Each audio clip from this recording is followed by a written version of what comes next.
Hello everyone, and welcome to another episode of EToH News, where I cover new stuff from the EToH community like updates, teasers, and more throughout the month of June. Last video, I said that we hope there's more content. Well, that wish has been absolutely demolished since we have so much new stuff we have to get through. So make sure to like and subscribe for more, and with that, let's get right into it.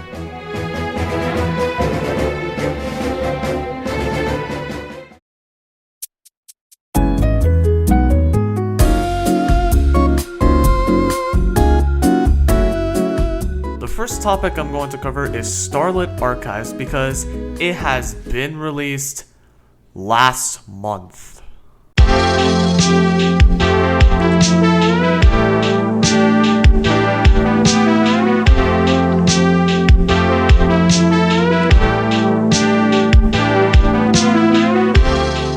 This is Starlit Archives, and at first, it's really laggy, and second thought, it's really cool, with 4 floors representing where the towers are.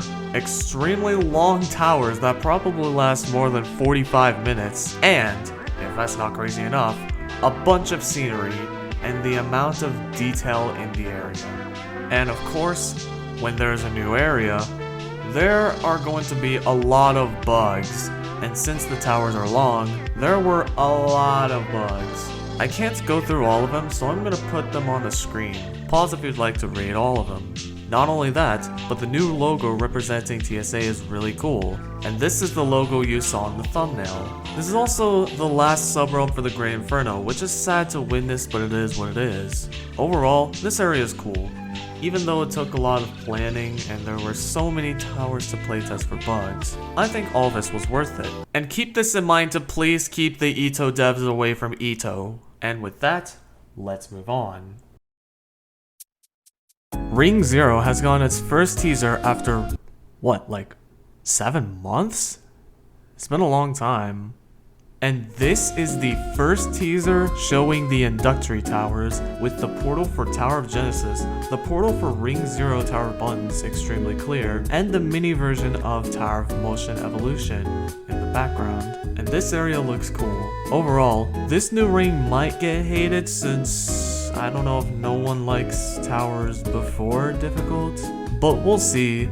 It's a good area for beginners. And with that, let's move on. Ring 3 has gotten a brand new update, and this is a whole lot better than original Ring 3. Every tower has been sorted properly and not in one big room if you remember. The Cohag portal is much easier to find, same as the TOC portal room. And speaking of, Room of Absolute Garbage has gotten a revamp, and this area has gotten a big uplift. This new update is really cool. And, like what I said before, it'll take a while for people to get used to it. And with that, let's move on. Alright, let's talk about Pit of Misery, because 9 hours after this script was finished, it got removed. Well, it got back, but this time in Event Realm. Nova Sky stated that the team has no plans of continuing the development of POM, but we don't know the exact reason as to why it was removed. Tower of Modernistic Design Choices has also been removed. I deeply feel sorry for anyone who were grinding towers in POM right after it was removed. And with that, let's move on to some other stuff. In other news, Tower of Lots of Damage was floating. Somehow, but got fixed. The challenge also got fixed. Controller camera input has improved, I guess. We have 2 SC Citadels, and you'll be able to see them very soon. The Building Kit V6 has finally released after years.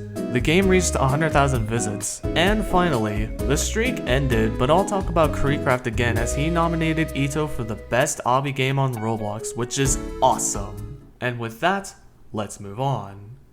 This month was also intense for voting for the best whitelisted tower in the month of May, which if you don't know, I had 7 towers battle out for the final 2. I'll make sure to only make the whitelisted tower voting if there is more than 4 in a Google form because the second round gets the most votes. The winner of the first quadrant is Tower of Above and Beyond, and the winner of the second quadrant is Steeple of Waterfall. this was an intense match, and well, even though it is intense, it is not a competition anymore because the winner is Tower of Above and Beyond. Huge congrats to the one, the only burgchin for making the best tower in the month of May. Also, huge congrats to the Burbsworth for not only making the second best tower in the month of May, but also making a tower in this Undertale. Never thought about that. Links to both towers in the description, being Tower of Above and Beyond and Steeple Waterfall. And with that, let's check out the new whitelisted towers for the month of June.